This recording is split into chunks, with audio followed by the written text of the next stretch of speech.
31 शव बरामद हुए हैं। बहुत घायल होंगे, बहुत, और शायद वहाँ और नक्सली वहाँ मरे होंगे। नक्सलियों का गढ़ है और सेफ रहेगा उनके लिए, ये तो हमने तोड़ दिया। सिर्फ अबुझमाड़ में ही कांकेर, नारायणपुर और दांतेवाड़ा ने मिलकर 100 से ज़्यादा नक्सलियों को हमने मार गिराया। नक्सलियों के लिए ऐसे भी कोई इलाका से विचारधारा ही सेफ नहीं है, उनकी विचारधारा ही सेफ नहीं है। सरेंडर करके खत्म करें, ठीक है, इलाका तो कोई सेफ नहीं है। और दंतेवाड़ा की सरहदी इलाके में कल एक बड़ा मुठभेड़ हुआ जिसमें 31 माओवादियों को मार गिराया गया।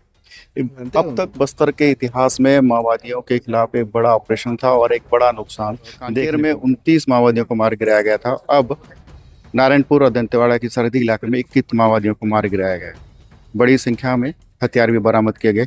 क्या था पूरा घटनाक्रम और किस तरह से इनपुट मिल रहे थे, और दोनों जिलों के जो एसपीए सुरक्षा बलों ने किस तरह से इस ऑपरेशन को अंजाम पहुंचाया? जी सर। हमें आसूचना मिली थी कि पूरी बस्तर डिवीजन, जिसमें 4 एरिया कमेटी आती है, आमदई, बोधघाट, बारसूर और बायनर, इसके अलावा इंद्रावती एरिया कमेटी, और ईस्ट बस्तर डिवीजन में ही कंपनी 6 बहुत घातक भी है, तो कंपनी 6, इसके अलावा DKSZC, कमलेश, नीति, इन लोगों की उपस्थिति है यहाँ पे। बहुत सारे DVC, बहुत सारे एसीएम्स इनकी उपस्थिति। इस सूचना पे हम 3 फोर्सेस की joint, DRG Dantewada, STF, DRG Narayanpur की एक जॉइंट टीम निकली थी। बहुत इफेक्टिव ऑपरेशन रहा, 2 दिन का ऑपरेशन रहा। बहुत लंबी मुठभेड़ चली। 31 शव बरामद हुए हैं। बहुत घायल होंगे, बहुत, और शायद वहाँ और नक्सली वहाँ मरे होंगे। और इतने हथियार हैं, जिसमें ग्रेडेड वेपन्स है, LMG है, 4 AK है, 6 SLR है, 3 इंसास है, 2 303 है। तो इस संख्या में शायद पहले कभी हथियार मिले नहीं। और बड़े नेता, बड़े नक्सली मारे गए हैं। नीति मारी गई है, सुरेश सलाम DVC में आमदई एरिया कमेटी का, वो मारा गया। पहचान जारी है, बाकी और भी 2-4 DVC की शिनाख्ती होने के चांसेस हैं। अब तक जितने पहचान है उसमें 1 करोड़ 30 लाख का इनाम है इन पे। 2.5-3 करोड़ के इनामी नक्सली लगभग मारे जाएंगे, मतलब जब फाइनली शिनाख्त हो जाएगी। बड़ा झटका दिया हमने नक्सलियों को, खास करके पूरे बस्तर डिवीजन को। सर, बस्तर में नारायणपुर का जो अबुझमाड़ इलाका है वो बेहद नक्सल प्रभावित है और बड़ा गढ़ माना जाता था, और वहाँ ऑपरेशन चलाना एक कहीं ना कहीं बड़ा चैलेंजिंग था। तो इसको कैसे आपने किया?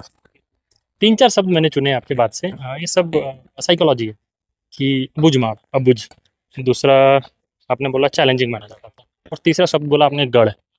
बहुत सारी धारणाएं ये जो थी, अगर है तो और तोड़ेंगे, लेकिन हम लोगों ने तोड़ा है कि अबुझमाड़ नक्सलियों का गढ़ है और सेफ रहेगा उनके लिए, ये तो हमने तोड़ दिया है। सिर्फ अबुझमाड़ में ही कांकेर, नारायणपुर और दांतेवाड़ा ने मिलकर 100 से ज़्यादा नक्सलियों को हमने मार गिराया है। अबुझमाड़ के कोने कोने में बिनागुंडा, जो कि एकदम उत्तर में है, काकुर में हमने 10 नक्सलियों को मारा था, एकदम पश्चिम में है। अभी हमने परियादी में DKSZC मेंबर रुपेश को मारा था, वो भी परियादी काकुर, वो भी वेस्ट में है। कोड़ता मार्का में 8 नक्सली मरे थे। रेखावाया दक्षिण में है, एकदम माड़ के दक्षिण में, वहाँ पे 8 नक्सली मरे थे। गोबेल में 6 मारे थे, वो पूरब में है। और अब यहाँ पे, ये भी दक्षिण पूरब में है, यहाँ पे हमने 31 नक्सली मारे हैं। तो माड़ अब सेफ तो नहीं है, मार के सभी कोने पे हम जा चुके हैं। और अबुझ पता नहीं किसके लिए, सिक्योरिटी फोर्सेस के लिए नहीं है। और तीसरा आपने बोला था चैलेंजिंग है, चैलेंजिंग जरूर है, लेकिन वो भी एक साइकोलॉजी है। लड़कों ने, जवानों ने चैलेंज को बहुत अच्छे तरह से एक्सेप्ट किया है।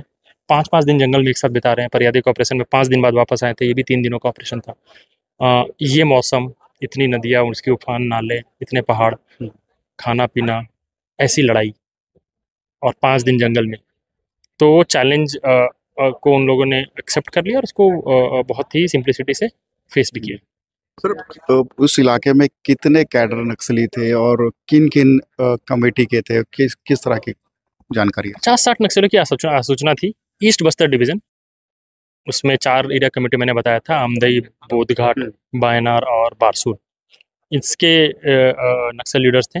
इसके अलावा इसी ईस्ट बस्तर डिवीजन में ही कंपनी नंबर 6 है, ईस्ट बस्तर डिवीजन के इंचार्ज कमलेश और नीति, दोनों SZCM है, उनकी आसूचना थी। नीति तो मर गई है, कमलेश की अभी तक शिनाख्ती नहीं हुई है।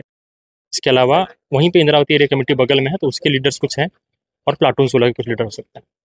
तो जैसे बता रहे हैं कि प्लाटून कंपनी नंबर 6 को पूरी तरह से खत्म कर दिया गया है, तो क्या लगता है सर, इसका माओवादी संगठन में कितना असर पड़ेगा? नहीं, तो साइकोलॉजिकल इम्पैक्ट तो बहुत बड़ा है। 8 महीने में 200 से ज़्यादा कैडर्स का मर जाना, 4-5 DKSZC का, 15-20 DVCM का, लगभग 70-80 ग्रेडेड वेपन्स रिकवर हो जाना, तो साइकोलॉजिकल इम्पैक्ट तो बहुत बड़ा है। अगर उनकी संख्या कुछ बची भी है, मानसिकता तो हमने धराशायी किया है। दूसरी चीज़ ये है कि दुश्मन को हम हल्का नहीं नाप सकते, और हम प्रोफेशनली अपने आप को और भी इक्विप कर रहे हैं, और भी मजबूत कर रहे हैं, टेक्नोलॉजी से भी, ट्रेनिंग से भी, जज्बा से भी और साहस से भी। हर तरह से हम अपनी कैपेसिटी में कई गुना बढ़ावा कर रहे हैं। लेकिन मोमेंटम हमारे साथ है, दिशा सही है और मोमेंटम, गति हमारे साथ है। Sir, Narayanpur as a SP posting होने के बाद लगातार सफलताएं मिल रही है, और आपके नेतृत्व में ये दूसरी सफलता है, जहाँ तक कि बड़ी सफलता है। सर, क्या राज है सर इसको, स्ट्रैटेजिक पॉइंट छोड़ के? तो ऑपरेशंस की स्ट्रैटेजिक चीज़ें तो नहीं बताऊंगा। फोर्सेस में डीआरजी में बहुत पोटेंशियल था, है, ठीक है। बाकी बहुत सारी धारणाएं बनी हुई थी, आपके पहले सवाल में था, अबुझमाड़ अबुझ है, चैलेंज है, नक्सलियों का गढ़ है, भविष्य में गढ़ रहेगा। तो बहुत साल के शुरू में ही एटलीस्ट नारायणपुर पुलिस ने ये डिसाइड किया था कि नक्सलवाद, नक्सली मरे खत्म हो ना हो, धारणा बदलना बहुत जरूरी है। तो हमारा ये एम था कि इस साल के अंत तक लोग ये ना बोले कि अबुझमाड़ नक्सलियों के लिए सेफ है, गढ़ है, चैलेंजिंग है। वो हम अचीव कर रहे हैं। नक्सलियों की कोई इलाका सेफ नहीं रहा है। हाँ, नक्सलियों के लिए ऐसे भी कोई इलाका से विचारधारा ही सेफ नहीं है, उनकी विचारधारा ही सेफ नहीं है, सरेंडर करके खत्म करें, ठीक है। इलाका तो कोई सेफ नहीं है, ठीक। ये रहे नारायणपुर एसपी प्रभात कुमार, जो बता रहे थे कि किस तरह से उन्होंने एक स्ट्रैटेजिक पे काम करते हुए माओवादियों के खिलाफ एक बड़ा ऑपरेशन लॉन्च किया और एक बड़ी सफलता मिली, जिसमें 31 माओवादियों को मार गिराया गया। सलीम शेख।